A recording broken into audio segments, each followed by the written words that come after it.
And I mentioned last week, the letters already had a different sound to it, especially if you compare it to like Corinthians. Corinthians, there'll be some parts like, what are you guys doing? Don't you know any better than this? You see the Apostle Paul telling them, it's not supposed to be this way. Don't do these things. But you haven't seen that here.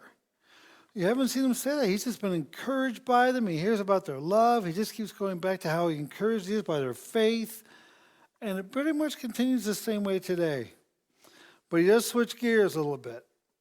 1 Thessalonians 4, chapter 1. As for other matters, brothers and sisters, we instructed you how to live in order to please God, as in fact you are living. He would not say that to the Corinthians. Now we ask you and urge you in the Lord Jesus to do more, to do this more and more. So he's not saying you guys are blowing it. He's saying you're doing great. Keep going. That's encouragement. It's an encouraging thing to find out you're doing okay. Keep at it. Stick to it.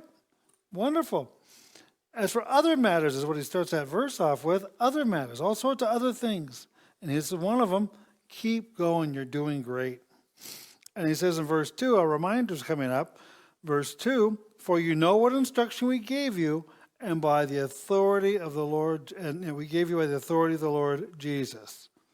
We gave you instructions by the authority of the Lord Jesus. He's reminding them, we told you some things. It weren't our own ideas. We were still thinking these up on our own, or just coming up with some nice thoughts or happy slogans.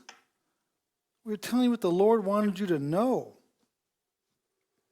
Verse 7. For God did not call us to be impure, but to live a holy life. If you didn't get it the first time back out about being sanctified, here it comes again. There is this distinction between impure and a holy life. Now, some people, especially throughout church history, have tried to write down what does a holy life look like. And you can get really carried away with this. You can get really carried away on what it's supposed to look like to be very holy. And I mean, how many buttons should be exposed on my shirt? Don't want to be gaudy. Don't want to be show-offy. In fact, I remember even in some old Free Methodist circles, a wedding ring was considered to be show-offy and gaudy. So you got married, you may want to remove the wedding ring. We have more than enough problems right now. I say keep the old wedding rings on, personally. May help fend off some of those possible adulteries coming your way.